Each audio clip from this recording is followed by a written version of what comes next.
Alright, we have finished our ribbing section, so now it is time to get into the body of the work. And for that we are going to change needles. I'm going to go from a 6mm, which is what this guy is, to an 8mm. So changing it is not actually that hard. You don't have to like pull these out and just stuff these through. You simply knit it onto the new ones. And then as I knit that off of one, I'll put that back into their case and then grab another one of these needles. If I was going to be doing this just straight knitting without the color work, then I would only have gone up to a 7. But because I am going to be doing color work, that means I'm working with a lot more yarn, so I will be, that's why I've chosen to go with the 8. Remember, 2 worsteds together is a bulky. Navigating with the, come over here. And then with the color work design, that's going to also make it quite a bit, the body of the thing quite a bit thicker. And before I destroy my finger,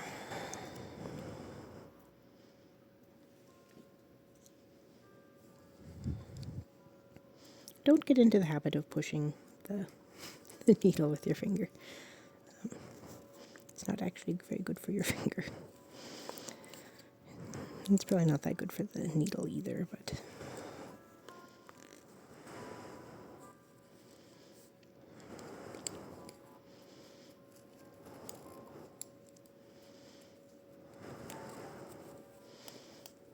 this is also an excellent time to double check your count and that it is going to be working up to what you need for the repeats if you are doing a color work pattern like I am.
Good old yarn barf.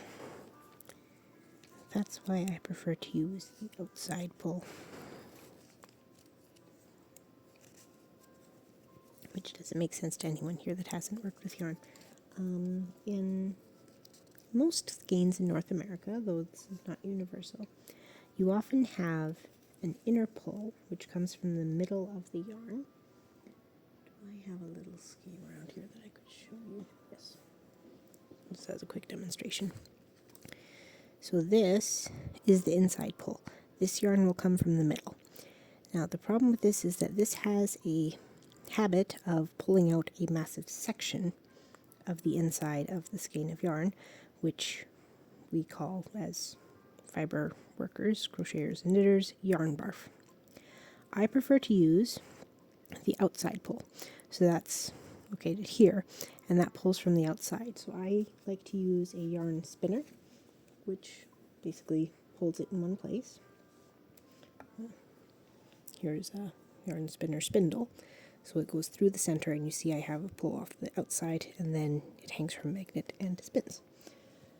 So right now, the green one is on a spinner. The blue one is not, because the skein itself is very, very tight and doesn't want to let me put a spindle inside of it nicely. So I'm just using from the center pole until I have sufficient space to be able to put a spindle into it. But right now I have a somewhat massive bit of yarn barf that will hopefully work itself untangled by the time it's time for me to cut him off and switch to the outer pull. But that is why I personally prefer to use the outer pull whenever possible. It's very much a preference thing. There is no right or wrong answer. Some yarn brands will have a diagram on the label telling you where to find the inside or outside pull. Some yarn brands, Hobby is one of them, they'll have like an easy start tab where they'll actually have found that center pull for you, and they put a little sticker kind of thing on it so you can find it easily. Now I've regained custody of all my double pointed needles, so those will go into my storage bag here. And now we're going to be starting on the actual colorwork pattern. So as I mentioned, I think in the previous video on this, I am using the Doodle Stitch dictionary for this one. And I'm going to quickly set up my colorwork skeins after I drop everything on top of something else. Over there with you. Move, move, move. Onto the spinner, because I have a double spinner, which I love that thing. Highly recommended. If I ever do a recommendations thing, then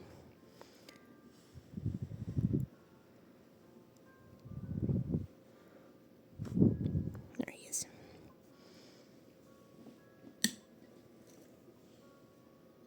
Okay. Now for my ease of finding,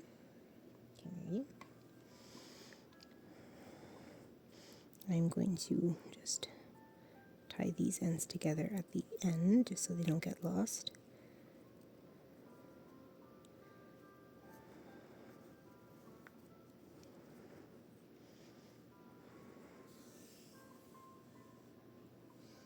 I hope I'm not going to run out of this light orange color. I think I have more of it somewhere in the house right now. I hope, but I also use, my one kid really likes orange, so I use that one a lot, so I'm not actually sure. Okay, I actually have to go back here a little bit, because my color work actually starts on this first stitch.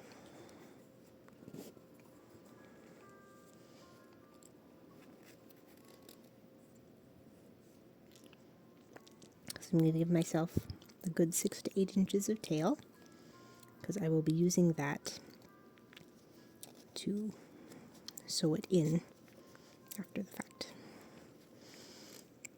Now I'm going to choose one of them to have on top. I'm going to have the orange one on top. Let's pull this guy down here. And I'm going to be holding the green one lower. This keeps them organized so I don't get them all twisted up. This is another advantage of the spinners, as I find these make this process way easier. You don't have the two colors getting all pulled together. Now let's see, I need to decide if I want to do this. You should be on the next one. There we go. If I want to, how quickly I want to catch my floats. I usually do if it's more than 3, but this first section is a 4. So, I'll follow my usual grid. So I'm just gonna, what we call catch the float. So basically I'm gonna just cross it before I put my actual color in, before returning it to normal position.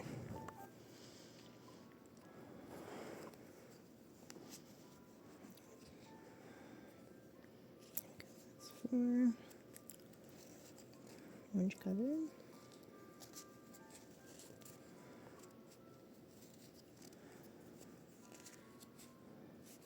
Background, background. Motif color. 3.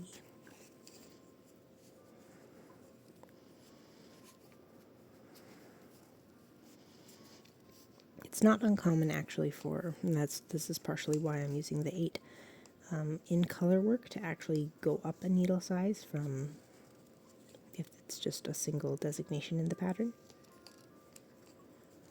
But do watch out if the pattern already has accommodated for something like that. That's part of why it's usually good practice, if you're going to be knitting from a pattern, to read through the pattern before you start.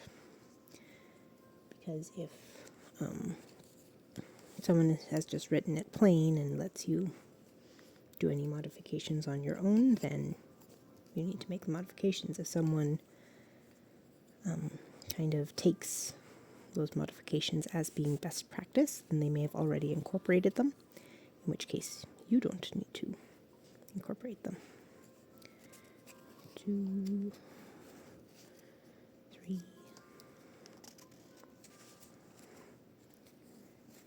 Motif.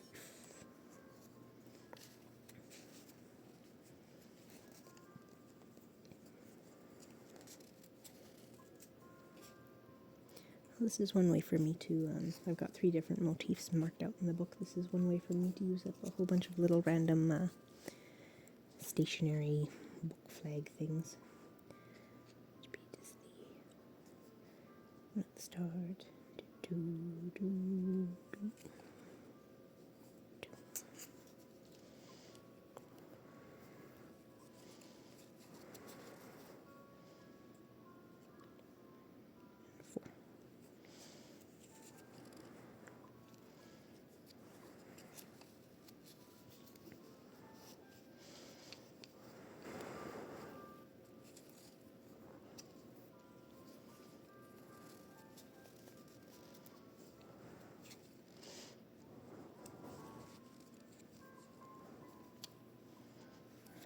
Catch the float. Why do you need to catch a float? This is a personal decision. The catching of the float just has to do with having it so you don't have a wide band at the back for you can get toes or fingers or something stuck in when you're trying to put on the garment. That is the primary purpose of catching a float. So how much float you want to catch is going to be dependent a little bit on your personal preferences. So if you look back here, if these were really long, these are the floats. If that's really long, like this is a leg warmer, so my kid's gonna be putting his foot into here. So if these were too big, then you have a higher risk of catching a toe into it or something. So some of your distance for determining whether you want to catch a float or not is going to going to depend on how far your float is going to stretch. Like if you had a finer yarn, your float wouldn't actually be going as far technically between stitches. I mean, you could if you really wanted to catch your float on every stitch. That seems a little bit excessive to me, but it is a personal choice, peace of mind kind of a thing.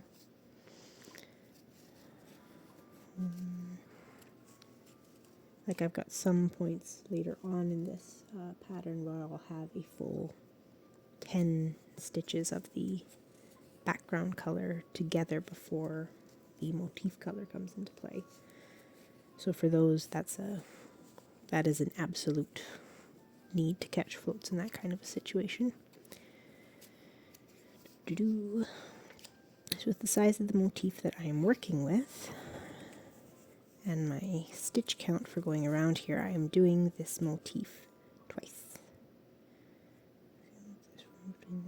That one, 3 between again. Now I don't personally worry about sticking a flag onto the page to keep track of exactly where I am in the pattern, but that is partially just because I've gotten used to reading my own knitting, and I've been one of my earliest crafts that I learned was cross stitch, and you're working from a chart that whole time. So for me, finding where I am on a chart is not a mentally taxing thing. If it is for you, then by all means have either, you can get special line markers, you can cross it out, you could highlight, you could use the little sticky flags that you can re-stick to point which row you're on. There's lots of options. Just because I do something one way does not mean that it's either the best way for you or the only way to do it. Is one of the beauties of knittings, is there is more than one way to get results, generally speaking.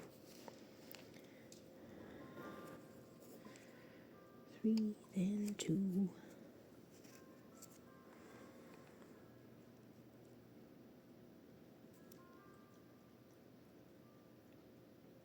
That's wrong. That is wrong.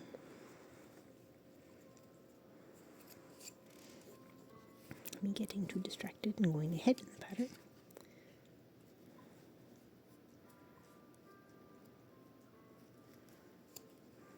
Okay, so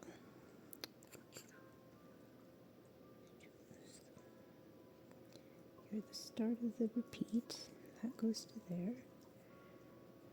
So it's this stitch that I need to get back to.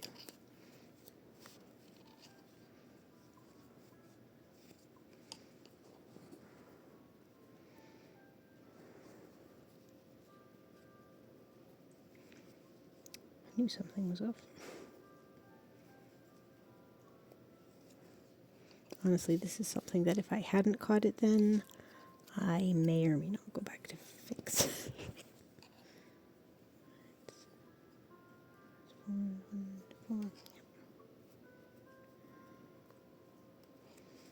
It was too early for that particular one. Here we go. I don't need you just yet.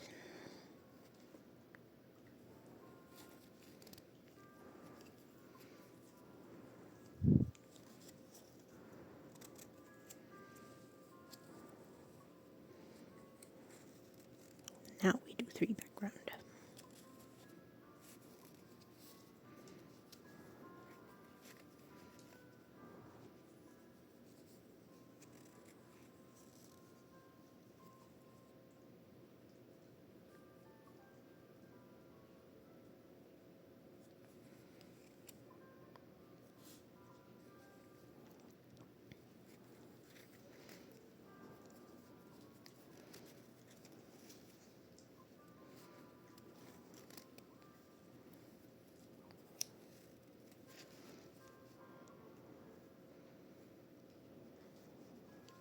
Try to get my 12 back on here.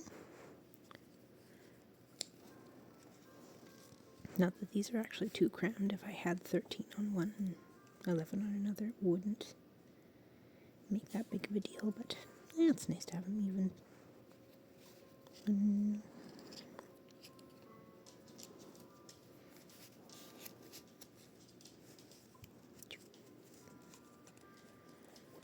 Three.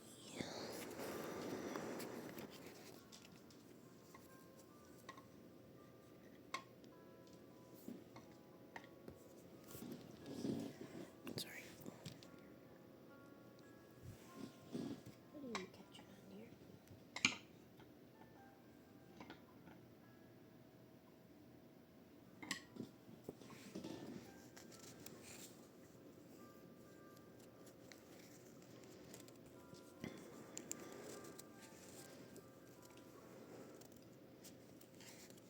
Background.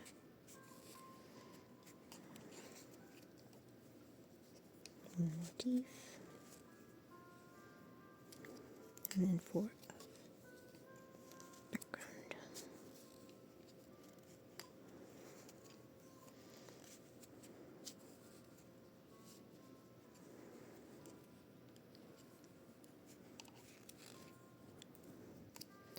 Catch float.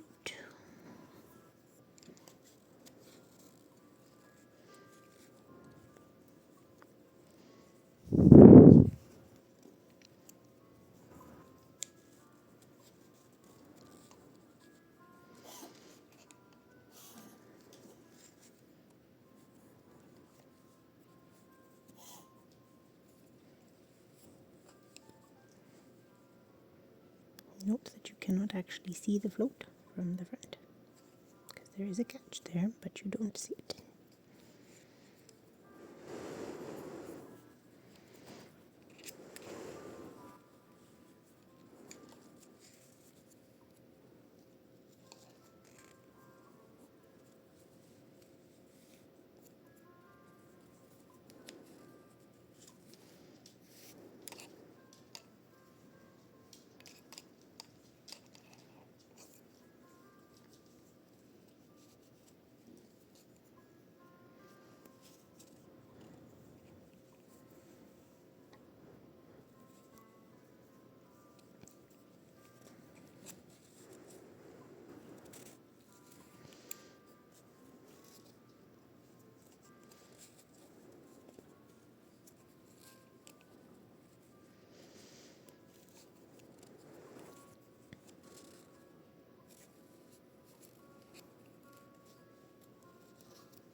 It's really easy to lose track of time doing color work, because you're very slowly building the picture.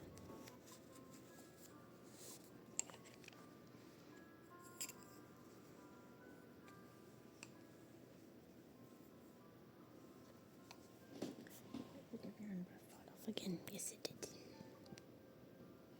Observe your unburf.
sort that blue out between videos.